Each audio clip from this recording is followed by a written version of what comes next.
Good morning to all. Now we are presenting the challenges on outdoor transmission of malaria elimination. This is a very, very important topic. And I thank my colleague, Dr. Anju Vishwan. She has supported me in writing and collating all these PowerPoint presentations and the relevant literature. Thank you, Dr. Anju. Before we discuss about the malaria elimination, outdoor transmission and its challenges, I would like to impress upon the concept and principle of malaria elimination. Basically, malaria elimination is defined as the interruption of local transmission in a given area where the specific malaria parasite, basically we are dealing with all the 4 malaria parasites in a defined geographical area due to all our dedicated activities. What is the principle of malaria elimination, which is based on 3 principal components? The first component is we must reduce the human vector contact. This is the primary basis of the principle of malaria elimination. The second principle is that disease must be prevented through prophylactic or the treatment part. And the third is that treatment should be adequate and there should not be any gap in full course of treatment compliance. When we discuss about the malaria transmission, it's a very, very complex procedure. And I'll just give one example, which if you can say that, if you see the month-wise, the first quarter, 2 months, and then month, March, April, and it always remains there at the low endemic level. But suddenly, the July to September, October, which is basically a monsoon month across the most of the countries, especially in India, the peak goes up. And then there are, if you look on the major vector transmission transmitted by Culissifasis, which is the primarily rural vector, and Anopheles fluviatilis, which is the vector of foothills. These 2 vectors, they maintain the overall transmission in this. The similar phenomena happens in other parts of the country where the transmission is being managed by more potential vector like minimus, combination of Culissifasis minimus, combination of Valavacensis, now it is known as Bimai complex and minimus complex, and then supported with the urban area. In the urban area, it is supported with the Stephensi, which is another threat, and invasion of Stephensi is a major challenge. So in different parts of the things, there are multiple vectors influence in the malaria transmission. That makes it more complex. Now, if you look the multiple vector complex scenario, see in Southeast Asia region, if you look on this, there are so many vector species of malaria which are playing a role. If you look on the India, the major vector is Culissifasis throughout the country, but then it is supported in some part in the urban area with the Stephensi, some part with fluviatilis, some part with Sandicus, that is now known as Epiroticus. And then this portion is Valavacensis and minimus complex, northeastern states. So the purpose of telling this slide is that malaria vectors influence, multiple influence and multiple geographical area plays a very, very crucial role setting up the different kinds of transmission, maybe endophilic, endophagic mosquitoes, or by exophilic, exophagic, or endophilic and exophagic. So this makes a more complex combinations. Per se in India, there are 9 established vector species. 6 are primary and 3 are of the secondary importance. If you look on this geographical zone with the different eco-geographical area, if you look on this pink color, this is basically arid or semi-arid forest zone. Now, if you look on this light blue color, this is deciduous forest or wet forest zone. This portion you see evergreen forest zone. Evergreen forest zone is on this side also on the Karnataka, Kerala and the Western Ghats area. So the purple and this dark red color is basically deciduous forest, which is dry forest area. Now, if you look on this, see the major vector of the Anopheles culissivacis, everywhere Stephensii, wherever urban area will be there, Stephensii will be there. This portion is under the influence of minimus or the Bimaina earlier. It was known as Balavacensis, a dirus. Then, if you look on this, Fluotilis comes on the foothills of this area, and in the Andaman and Nicobar Island coastal area, this is Sandicus, or known as now Anopheles epiroticus. Now, giving a background of these kind of things, though there are two more vectors which are suspected. Subpictus has been incriminated as vector here in Goa, but the author says that it requires a multicentric study. Similarly, here also, maculatus is suspected, but again, there is a multicentric trials are required to give it a. So, the purpose of telling that different area with forest or outdoor transmission or indoor transmission, there are ecological successions also. For Anopheles culissivacis, now it is found that this area which was free from culissivacis, now there is an invasion. So the purpose of telling this slide is that there is a complex phenomena and lot of interplay between the culissivacis, the other vectors in India, and the climatic conditions and the geographical distribution, especially with the forest. What is the strategy for elimination? Because when we talk on challenges, we must know the background, the complex phenomena, and then the basic strategy which are designed for malaria elimination.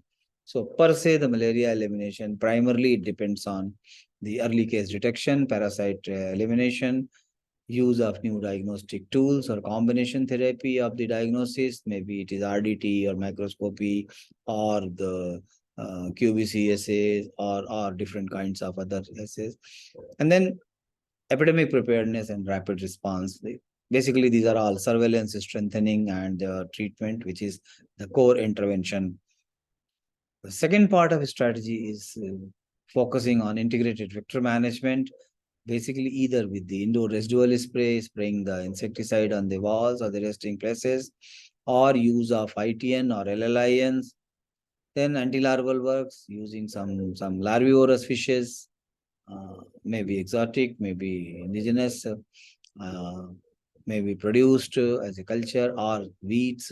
But they are the three major components in addition to usual source reduction and environmental manipulation or management or logistics and the legislative measures. These are the major integrated vector management. Then there are supportive interventions to ensure that these two things are implemented properly. The human resource is very, very important. You cannot cut the hands and ask for some work. So similarly, without human resource, it will be just impossible to get the work done. Those human resource must be, their capacity must be built up. Behavior change communication is another very, very important. It is not only for the service provider, but for the recipient, that they should also accept, their perception should change, that the services being provided must be accepted by them and it is for the benefit of them. Then the whole program must be monitored properly, evaluated properly, and the feedback taken must be incorporated. It should not be only on the paper just for monitoring sake. And monitoring is not the recording the data. Monitoring is basically the analyzing the data and finding out the reason for that and trying to resolve those issues which are coming as a challenge. Having understood about the broader strategy for malaria elimination, what are the roadblocks? Even with you do this kinds of strategy implementation very properly, very meticulous planning, even then you face the challenges. First is the migratory population. You do not know where to go for give surveillance, how to do surveillance. Surveillance has a design of 15 days or weekly surveillance or fortnightly surveillance. But how to track the migratory population? Where all you have the checkpoints in a larger country, especially with a big population chunk. There is another problem, challenge with the treatment of asymptomatic malaria. When malaria goes down, there are a lot of asymptomatic cases lying in the population. How to detect it? Because detection by mass survey is not recommended by WHO in general scenario. It is only when you go in the low endemic area and you suspect that there are chances. If that is not done, then there are chances of residual transmission, persistent residual infection is there in the society. Anytime it may erupt. So identifying and tackling the persistence of residual transmission is another big challenge for malaria elimination. These transmission, how it happens. Now there are two major combination I have just explained here. The mosquitoes, the vector mosquitoes may be endophilic and endophagic. Simple, they will come inside, they will bite, they will take the blood and they will rest inside. But the challenge comes when the mosquitoes, they do not rest inside. They are exophilic. They try to feed on outside and they try to rest on outside. This is a very bad combination. At where are you going to do the intervention measures? The another combination is they may come inside to take the feed, endophagic, and then they go outside to rest. Again, when you know where they are resting or where they are not resting, it is not known. They are flying and they are going somewhere else. Where are you going to do spraying? Because you have seen the strategy for vector management, either spraying or LLIN or larvicide. And these three places, if they are avoiding, how to do it? The another challenge for malaria elimination achievement is invasion of vectors in the newer areas. The moment the pressure goes down, you withdraw so many technology and tools and your measures, control measures, and the other vectors, new vectors or the same vectors may invade the area to get there. It is basically a survival of the fittest. So, and the influence of multiple vectors, I just gave the example. If there are some new vectors are also invaded, like I was giving that there are 9 established vectors, but there are 2 suspected vectors and there are new vectors which are playing a role. We do not know. So how to identify? It's a real challenge in the field, basically. Easy to talk on those things, but when you try to go and implement, try to find out even thousands and thousands of mosquitoes you dissect, you may not get any positive. You dissect the pool, you do xenomonitoring, even then you may not get. So, and the biggest challenge is that our entire strategy, vector control tools are designed initially or primarily for indoor transmission.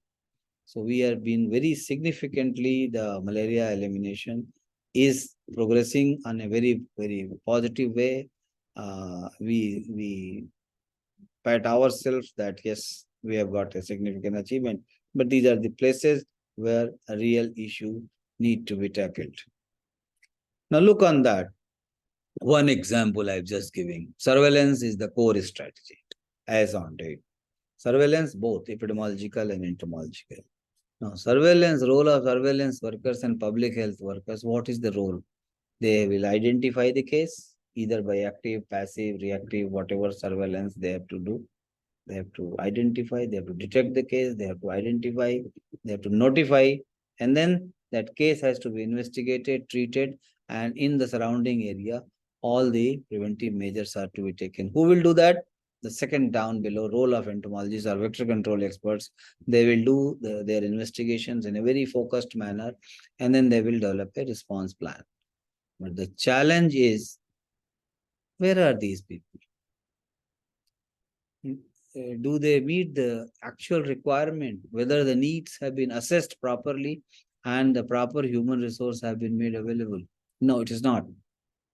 Whether the entomologists and vector control, they are adequate enough to do this focus investigation, or only one entomologist or ad hoc arrangements or contractual or consultants, You do this work also, you do that work also, you do this work also. That is not going to help. Precisely my point of saying is that if you do not have the adequate capability, the adequate capacity in terms of both human resource, finance, tools and technology, you are very far off real malaria elimination. Look on another scenario. These are all the WHO guidelines, which is already there. But what I am pointing out that all these priority for transmission setting, the interventions you see, adult vector composition, if their adult is there, high moderate area, low moderate or preventive or re-establishment area, these are LLIN, IRS or LSM or whatever I told, all these things occurrence density. Where is the outdoor transmission? We are all talking of LLIN can be used inside, IRS can be spread inside, LSM can be used not everywhere. The term has been used as few, fixed and findable. So its resources can be used for LSM in a limited manner. If they are few, if we know that they are fixed and they are findable, we can approach them. That larval places, breeding places only can be treated.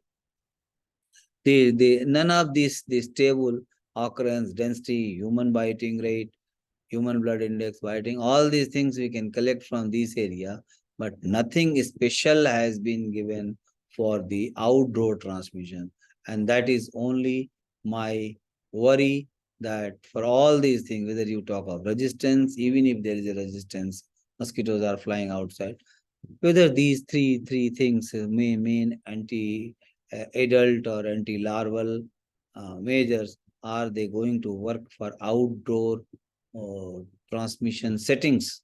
No, it is all given in generalized term, high, moderate or low transmission setting, or low, or once we have achieved the, epidemiologically we have achieved the zero transmission area. So it is for those three categories, not especially for outdoor transmission settings.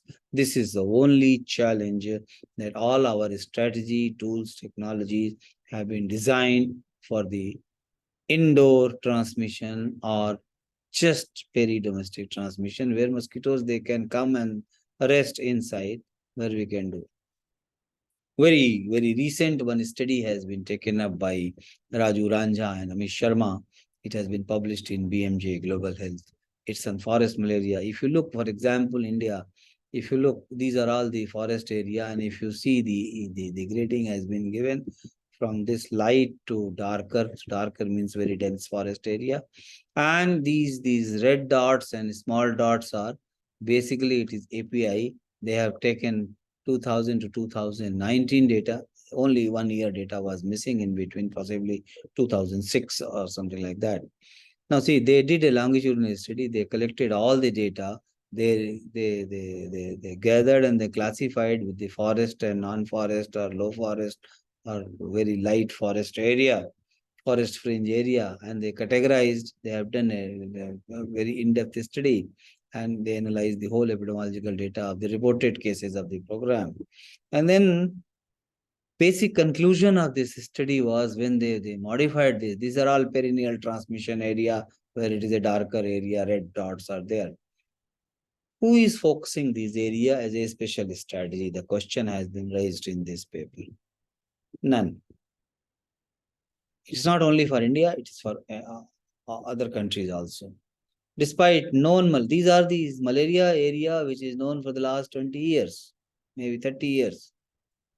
Despite known malaria hotspot, where the analysis has been done at micro level in one district, these 2 blocks or these 3 blocks or these 4 blocks or these villages or this area has been persistently transmitting malaria, or there is a residual transmission, or there is an asymptomatic malaria. So far, neither it has been done nor it is feasible with the existing structure, that because everybody is busy in controlling and elimination strategy implementation. So that study is missing by and large for all the states, all the districts. And this is a very real difficult task. Who will do, how it will be done, when it will be initiated, what will be its impact. So these are the questions which are real challenge for knowing the outdoor transmission malaria, specific areas, and then attacking them.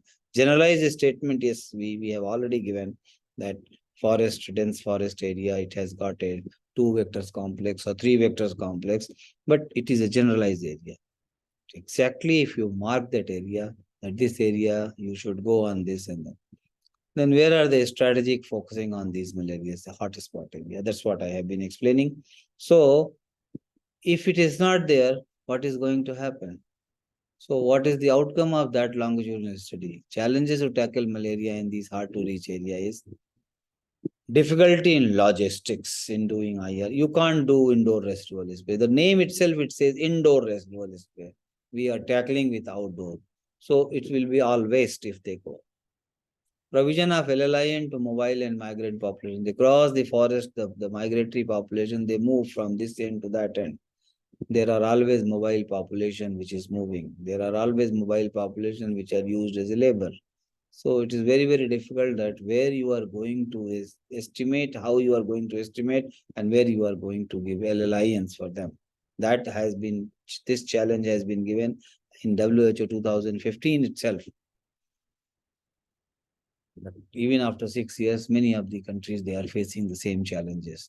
And no routine program for such area. There is a general program, IRS, LLIN, and anti-larval measures for hard to reach area. This has been highlighted, many of the people, WHO highlighted in 2015, when it all highlighted in 2016. Population movement is not only within the forest, but from one end to inside the district, inside the country, across the country, it is always going on and moving on. Shortage of skilled human resource is the biggest challenge. There are no entomologists, there are no vector control experts. Whether you talk of WHO, you talk of country, you talk of districts, you talk of states, everywhere we have visited many other countries also. Same position, same statement is being given for the last 10-15 years. I have been hearing this. Insecticide resistance and drug resistance is another big problem. Where are the products? Who is going to produce? Why they will produce? Whether it will be acceptable? If malaria is coming down, what is the market of the new products? Because they have to spend a lot of money in coming out with the new molecules. So, if you want to conclude the challenges, Kelly, already in APMEN countries, they have emphasized that innovations for outreach area for prevention and malaria control activity. This is very, very important. And those innovations must be acceptable in the either in the public health program, or it should be promoted for direct use by the public. So it should be innovation needs to be adopted. Mobile clinic, engagement of trained village volunteers or forest guards or forest area. They have got their own committee. So their people must be trained properly. Personal protection becomes very, very important in case of these diagnosis and treatment at community level, that nearby within that area, they are working in the dense forest and they are staying there. So there should be some clinic or some volunteer they should refer, and there should be facility for picking them up, the sick people, and getting the treatment. Treatment should be accessible. Overcome by global initiative, resistance against insecticide, resistance against drug, that should be whatever global initiatives have been taken, that should be adopted by the countries, and it should be on a fast track mode. It should not be on a routine basis. These are the ways to tackle the challenge. Last but not the least, in 2017 itself, World Malaria Report they have given.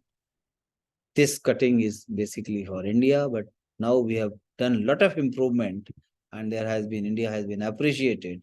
But when we are talking of challenge, this always reminds 2017 remark that India's surveillance detects only 8% cases.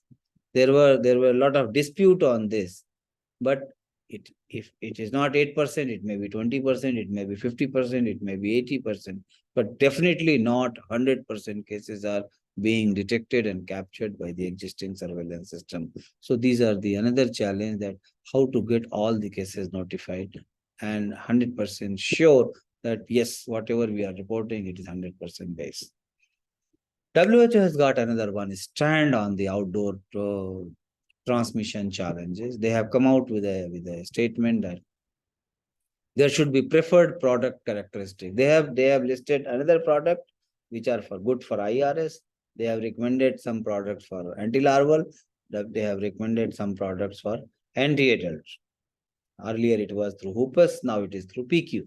But recently they have brought out a statement that there are some category products manufacturers are asking. So they have classified into a preferred product characteristics, PPC, what it is, how it should be done. So basically, they have reviewed all the kind of product which are being manufactured, being marketed, and they are receiving a lot of requests for validation or for its incorporation. So this is basically to incentivize and guide these products as a vector control products, especially for outdoor malaria transmission tackling.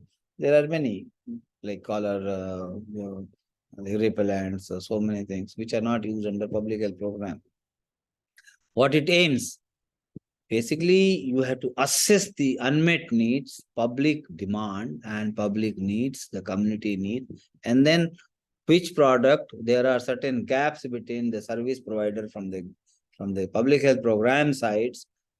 They will do only IRS or LLIN or communications or anti-larval. But there are many things other than this which community can use it. So what it should have, what are the characteristics of that? They should be potential as a supplementary or standalone, either in the intervention being used or they can use directly. It should be suitable and safe for the target human population. It should not be injurious. It should not be unsafe for us to use it. It should be effective against Anopheles vectors which are transmitting malaria outdoor. They should be the population. It should be effective against the mosquito population which are resistant to the normal insecticide, which are underused. This should be effective against other arthropod vectors or the nuisance mosquitoes, because primarily the whole program is known as disease control program. It's not a mosquito control program or arthropod control program. But it is good if the preferred products, they are effective against the other arthropods vectors also, or the nuisance insects or nuisance biting arthropods also. Their protective efficacy must be to reduce malaria and prevent malaria. Another side, they should be very, very effective to reduce or prevent the Anopheles mosquito biting outdoors. How it will be effective, that the manufacturers will have to develop. So these are the characteristics. A good preferred product must have these characteristics, and it should be finally affordable and feasible. So having discussed with all the principles, concept, and dynamics of elimination and malaria transmission in some examples, and then there are some research inputs. What are the basic challenges? What are the challenges needs in the strategic approaches? And what are the suggestions by the WHO recently? I wish to thank the organizers who have invited me to give a talk. I simultaneously want to wish my co-author on this. Thank you very, very much.